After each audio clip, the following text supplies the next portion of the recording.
कुटीर एवं ग्रामोद्योग के लिए वर्ष 26-27 में रुपये 145 करोड़ का प्रावधान प्रस्तावित है। कृषि एवं संबद्ध क्षेत्रों के लिए रुपये 88,910 करोड़ का प्रावधान प्रस्तावित है। गैर बजटीय स्रोतों को सम्मिलित करते हुए वर्ष 2026-27 में किसानों के लिए रुपये 1,15,000 करोड़ के वित्तीय संसाधन उपलब्ध होंगे।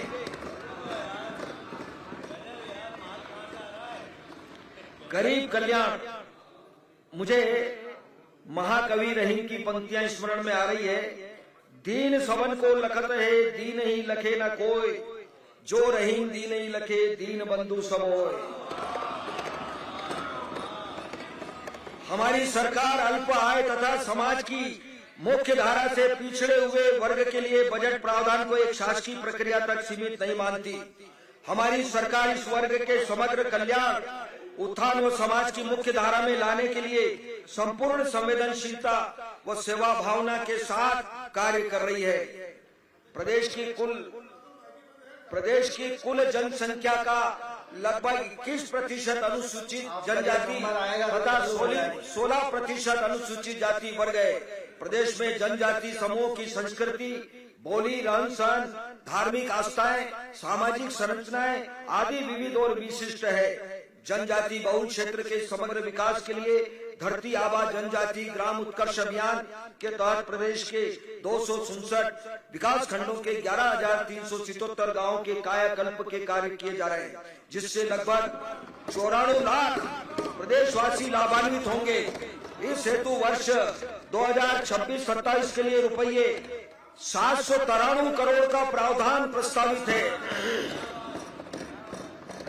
पिछड़ा वर्ग तथा अल्पसंख्यक वर्ग के विभिन्न परंपरागत व्यवसायों को प्रोत्साहित करने तथा वर्तमान बाजार की आवश्यकता अनुरूप बनाए जाने के लिए अपेक्षित प्रशिक्षण दिया जा रहा है। प्रदेश के पिछड़ा वर्ग एवं अल्पसंख्यक वर्ग के विद्यार्थियों के लिए छात्रावासों को आदर्श छात्रावास के रूप में विकसित किया जा रहा है।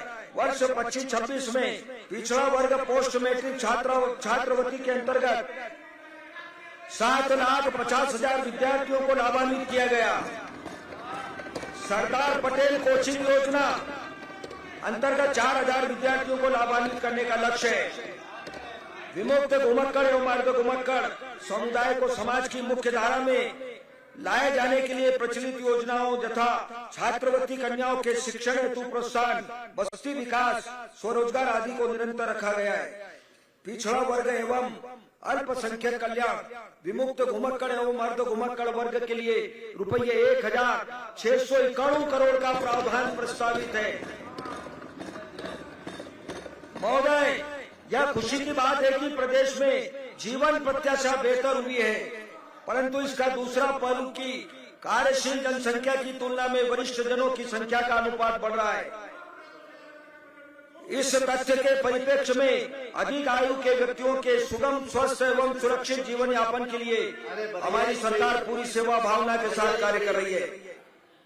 रोजगार के अधिक आकर्षक अवसरों के चलते परिवार के युवाओं का प्रवजन महानगरों की ओर हो रहा है। इससे प्रभावित वृद्धजनों को आवास, पौष्टिक भोजन, स्वास्थ्य सुविधाएं आदि हेतु भोपाल में सर्व सुविधा युक्त वृद्धाश्रम संध्या छाया प्रारंभ किया गया है। समाज के कमजोर वर्गों के लिए संचालित विभिन्न पेंशन योजनाओं के अंतर्गत वर्तमान में 54 लाख से अधिक नागरिकों को लाभान्वित किया जा रहा है।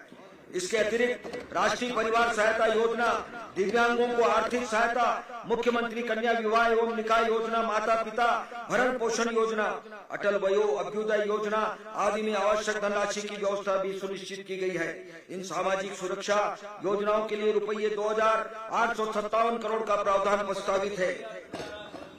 प्रधानमंत्री गरीब कल्याण अन्न योजना अंतर्गत विगत 2 वर्षों में 5 करोड़ 25 लाख हितग्राहियों को रुपये 22,800 करोड़ का 66,25,000 मीट्रिक टन निःशुल्क खाद्यान्न वितरण किया गया है। पोषण स्तर को बढ़ाने के लिए उचित मूल्य की दुकानों को जन पोषण केंद्रों के रूप में उन्नत किया जा रहा है।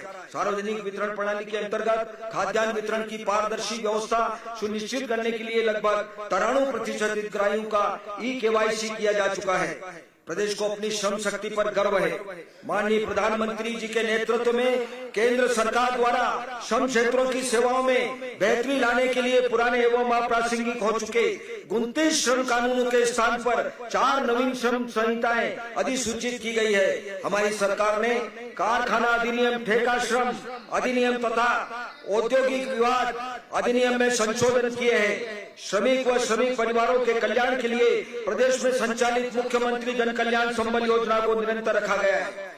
प्रदेश में कामकाजी महिलाओं को बेहतर व सुरक्षित वातावरण प्रदान करने के लिए कामकाजी महिलाओं के लिए छात्रावास का निर्माण योजना के अंतर्गत प्रदेश के 4 औद्योगिक क्षेत्रों के निकट 5,772 बेड्स क्षमता के हॉस्टल निर्माणाधीन है। इससे क्षेत्र में जन निजी भागीदारी को भी प्रोत्साहित किया जा रहा है। श्रम विभाग के लिए रुपये 1,335 करोड़ का प्रावधान प्रस्तावित है। गरीब वर्ग के आर्थिक सशक्तिकरण व सुरक्षा में सहायक प्रधानमंत्री जन धन योजना के अंतर्गत अब तक 4 करोड़ 61 लाख खाते खोले जा चुके हैं। प्रधानमंत्री सुरक्षा बीमा योजना में 3 करोड़ 64 लाख, प्रधानमंत्री जीवन ज्योति बीमा योजना में 1 करोड़ 54 लाख तथा अटल पेंशन योजना में 46 लाख पंजीयन है। शासन द्वारा आबादी भूमि पर ग्रामीण क्षेत्रों में निवासरत 46,63,हजार परिवारों को 50,000 करोड़ मूल्य की आबादी भूमि पर मालिकाना हक दिया जा चुका है। हमारी सरकार द्वारा निर्णय लिया गया है कि इस भूमि की रजिस्ट्री संबंधी परिवार के पक्ष में कराई जाएगी। इस हेतु स्टाम्प ड्यूटी एवं रजिस्ट्रेशन शुल्क का संपूर्ण व्यय राज्य शासन द्वारा वहन किया जाएगा। इस योजना अंतर्गत रुपये 3,800 करोड़ का प्रावधान प्रस्तावित है।